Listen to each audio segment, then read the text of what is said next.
All right, welcome back. Looks like this is going to be part 4 here. First thing I'm going to do is start reinstalling. I have a new head gasket, and it only goes on one way. So we're going to put it on, slap the head on, and hopefully roll putting this bad boy back together. Hopefully she'll run. All right, once I set this in, you've got to replace the head bolts here. I just dropped them in, and I didn't even screw them finger tight, but just to keep it from moving. Next thing I did is you put a new gasket on and put the bolts on the back of the turbo. Still haven't connected everything up, but just to kind of hold everything in place.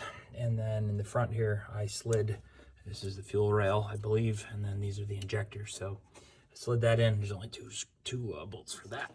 Next, I'm going to replace the intake gasket, and then I'll probably slide that in place and screw her down. All right, so now on reassembly here, I just dropped the cylinder head bolts in. These are replacements. Always buy new ones. In fact, even buy new ones for the head cover. The cylinder head cap, which is the thing on the table over there. Those are, you got to buy those as well. They're a couple bucks. There is a tightening sequence for this. It is actually only about 30 foot-pounds, but there's kind of a trick to it. So the order that you do it in is 1, 2, 3, 4, 5, 6, 7. And then I'll actually just post a picture of what the manual says. But you torque them down each to about 30, I think it's 40 Newton meters, so about 30 foot-pounds. And then I get out just a breaker bar, and then you do it each one in the same pattern again, a 90-degree turn from there, and then a second time all the way around with a 90-degree turn from there. And the goal is to keep the head from being cockeyed or anything. So that's why you do it in this pattern, to make it, hopefully make it so it doesn't leak. All right, I've torqued them all to 40, and now I'm going to go back around, and I put my hand here just to make sure I keep it down in the bolt, and we just turned it another 90 degrees.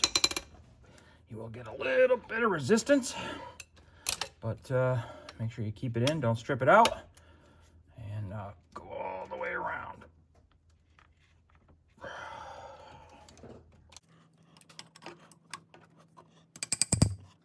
That is what's called a torque to yield bolt. So it is getting down in nitty-gritty.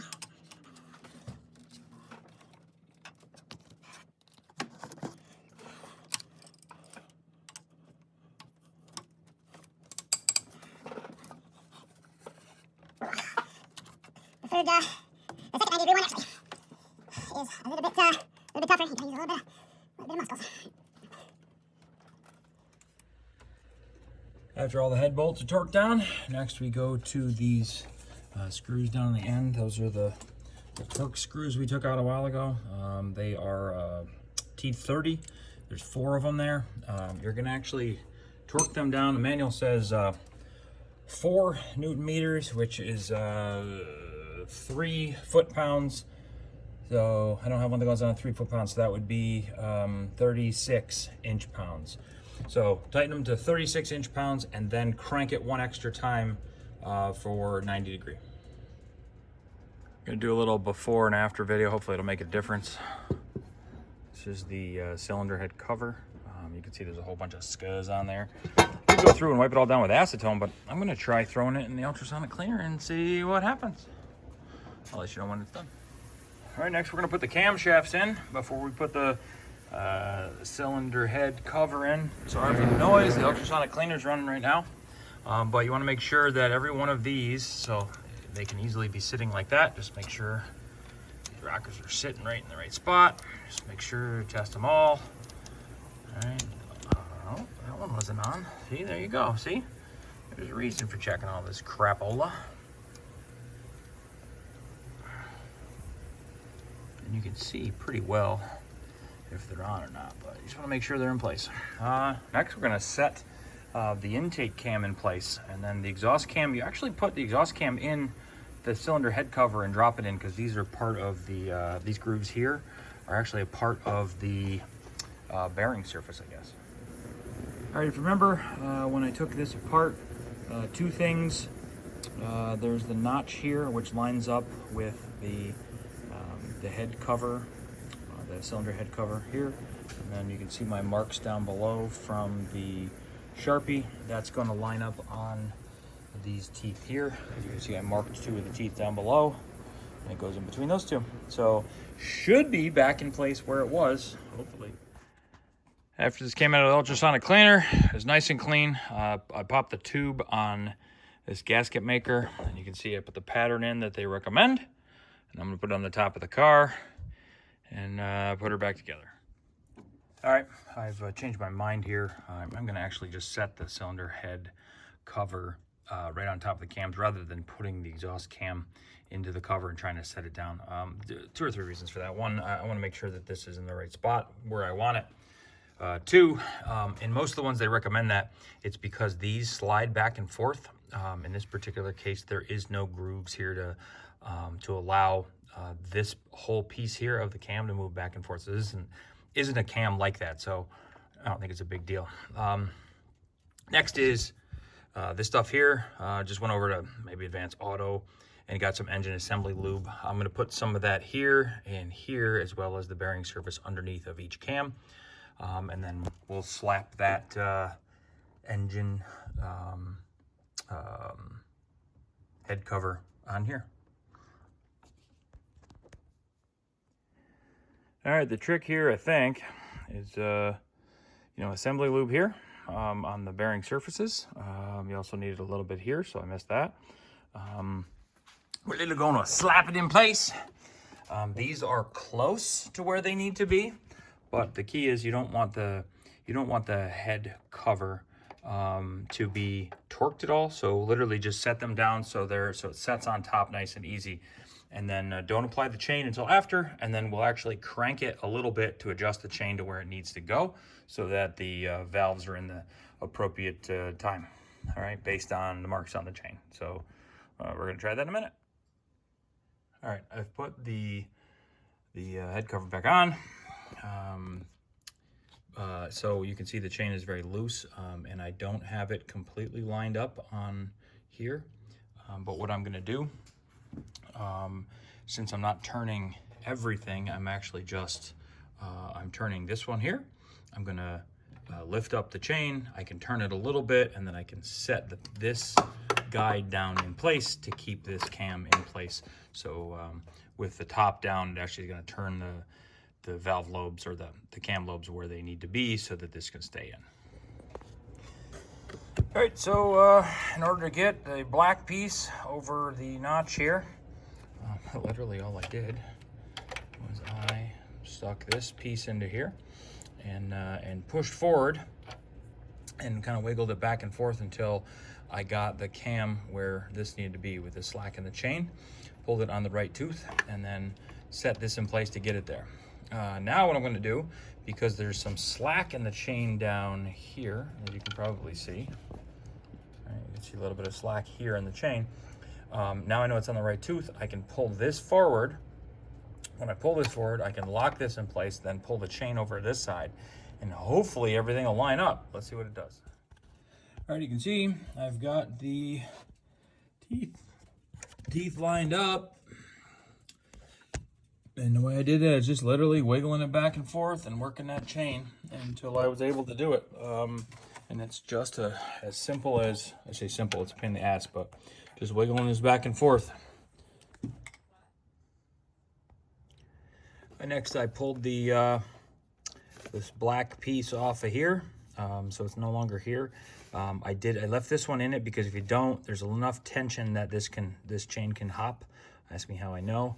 So what I'm going to do is I'm going to apply more tension to the chain by pulling this in, bringing this, if you can see it down here, that is another one of these chain guides, just like this one here. And it's this piece that goes in there. It's like an it's one of those triple squares, M10. So I'll put that in place, and then I'll also press the top rail guide in place. That should give it enough tension that the entire thing and the chain should not jump teeth anymore, and everything should be lined up properly.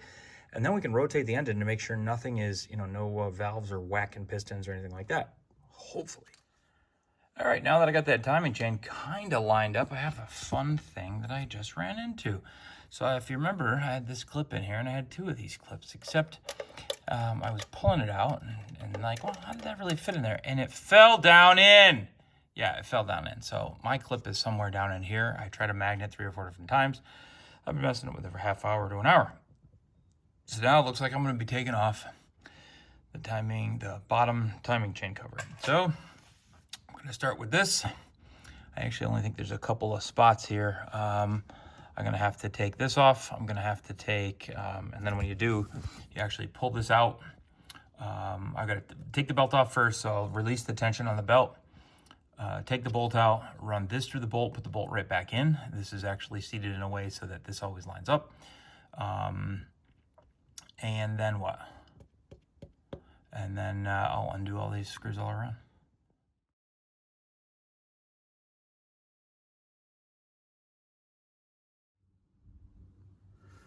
All right, looks like we got everything back in. Chain tensioner's in. I got that stupid part that fell in here.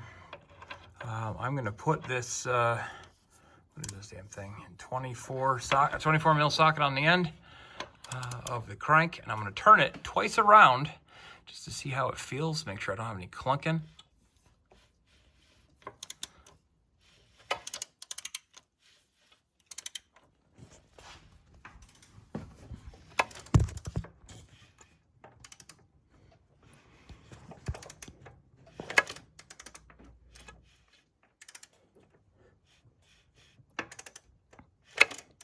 That's 1 full revolution. All right, we'll run one more time till it's at TDC. Huh? Till it's at top dead center. Okay. Those 2 marks at the top mean it's at top dead center.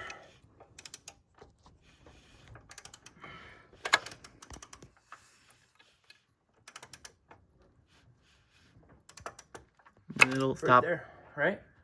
That felt nice and smooth. Little bit, I think little bit too far, but I think we're that's good. we perfecto. Quick video to show what the chain tensioner looks like when we're rotating.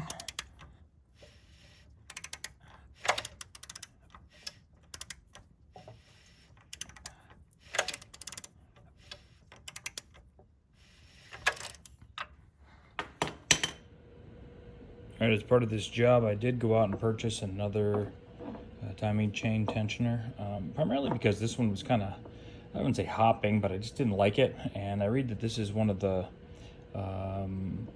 least reliable components in the whole system. So I was never able, when this was in the car, to press it all the way in and then use this to hold it back. So that might have been some of the problem I was having with the chain and getting them on earlier. So I pulled it out and then wanted to see if I could even squeeze it. I cannot get it all the way compressed like this one is. So these clips are pretty much useless for that case. So what I'm going to do is put this one in, and then I'm going to record it and see, and then compare the differences, see what they look like when they're running. And here's a video with the new chain tensioner.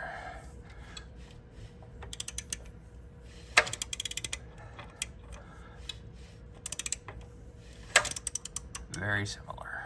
As we're reassembling, I'm not sure I mentioned it before, but don't forget to torque this down to 20 Newton meters. It's the timing chain tensioner guide. We're going to start putting the rest of this back together. This is the bearing cap. It goes on the end of the cams just to hold them in place. I think it's just hold them together. Don't forget to replace, there's a rubber seal that comes in here. Replace that. There are 6 bolts that go in here. They're the long ones. They're just the Torx again, T30 I think. You're gonna torque those down to 4 Newton meters, 36 inch-pounds, and then another 180-degree turn. And then we'll put in, I guess, the rest of the pieces here. Real quick, I did clean all the surfaces. I clean all the surfaces before I put them back together just to make sure I have a nice, good seal. So with the bearing cap back on, I also read that this is actually called a cam bridge as well. And there's actually 2 types. There's one here, and you can also have a second one here. This control valve will tell you if you have 2 of these, it looks like variable valve timing. It's like an oil control valve for variable timing. Allows the cam to go back and forth. If you have 2 of those, then it's a different setup. This is 35 Newton meters you have to torque it to. In this one, you actually just put a screw. It's about, I don't know, half an inch long, with a big washer on the end. So there's a couple ways to do it. This one, I believe, is 8 Newton meters plus a 90-degree turn. It's funny because the manual actually doesn't specify, at least the manual I have doesn't specify. It just looks like this goes in at 35 and this goes in at 35. You'll just break it off because that screw isn't made for that. So, and then you've got these. They're hand tight right now. I've got to torque them down. It's funny, I found 2 different references. They either go in at 4 Newton meters or 4 Newton meters plus 180 or 9 Newton meters. So who the hell knows what the actual torque specs on this are. I found both of them in, looks like dealer manuals. So we're going to give it a shot and move on to the next piece. Next, you got to install the high pressure pump. Once you have that on, there's actually, make sure you get this, this piece goes back in here. Check the lobes to make sure it only goes in one way. I believe it goes like that. All right. And then this only goes one way, right? Because you got to connect the gas line down below, and then screw this in place. All right, the cam bridge is in place and all torqued down. I'm gonna move down here. I have gone through and re-cleaned all the surfaces here. All right, I'm gonna do the chain covers now. So if I come back over here, I just wiped this chain cover down. I actually just replaced this. It was 50 bucks for a new one with a new seal. Seems silly not to just buy one. This one was all scummy and I couldn't get the old sealant off. So I wiped it all down with acetone again. I am going to put the same sealant here. And then you got a couple of minutes to put it in place.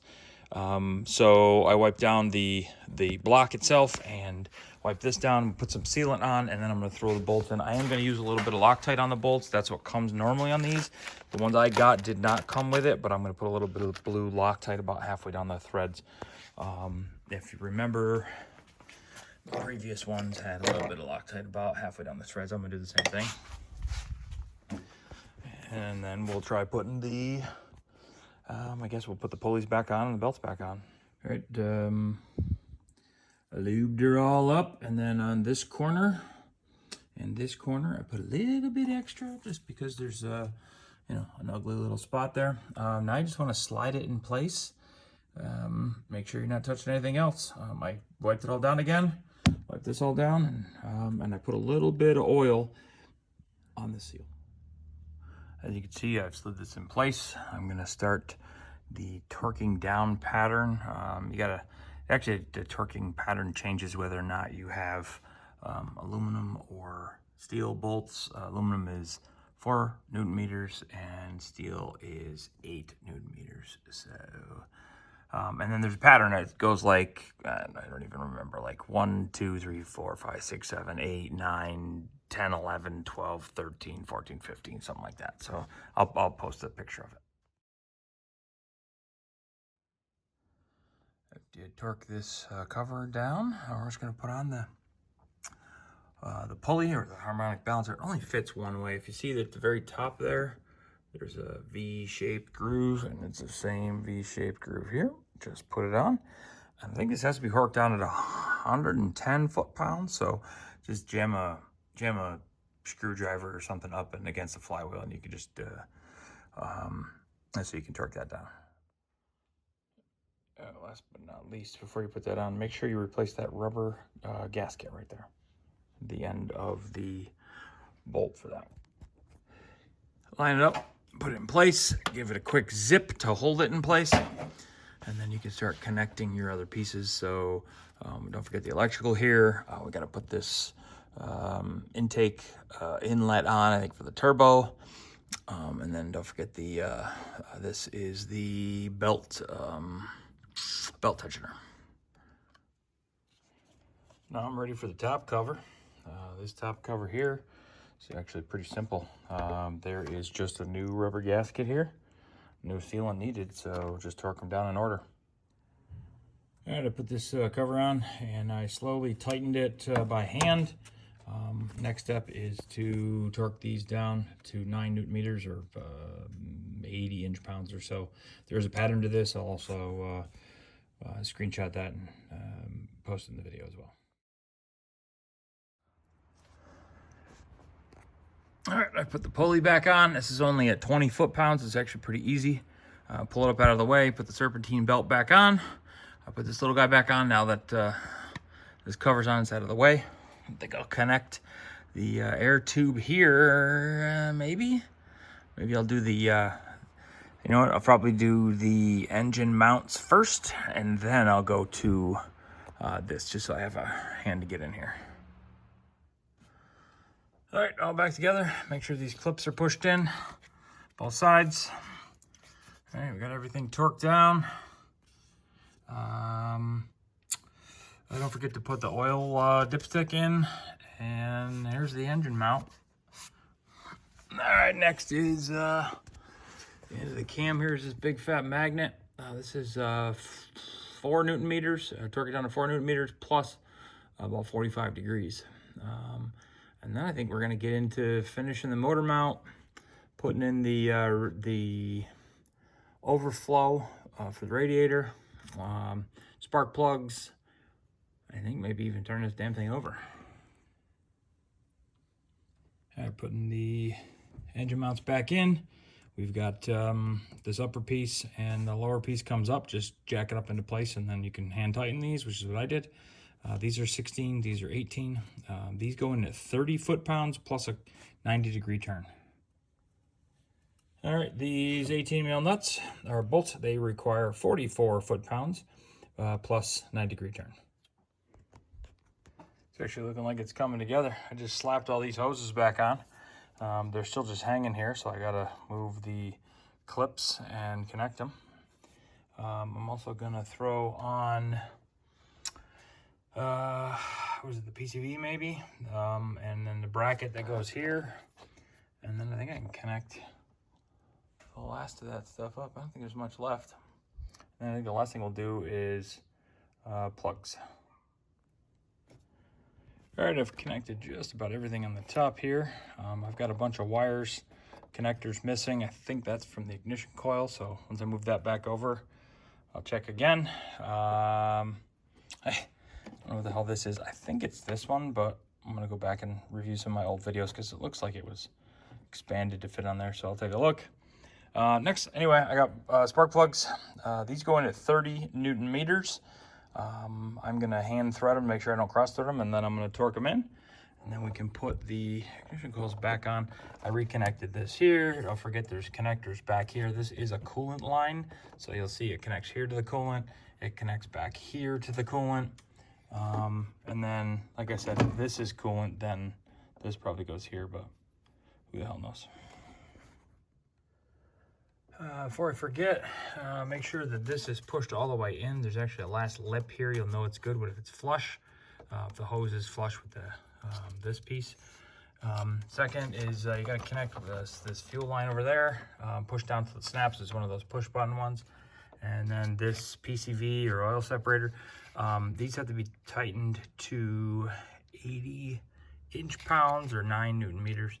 They do have a pattern you're supposed to do it in. It's like 1, 2, 3, 4. I'll just screenshot it and share it.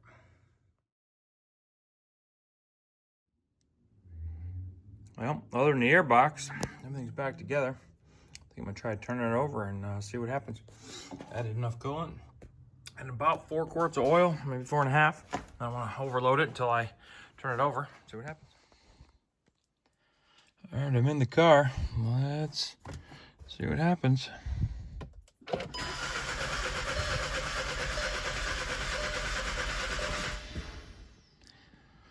Well, not unexpected because there is no fuel in the fuel lines, so.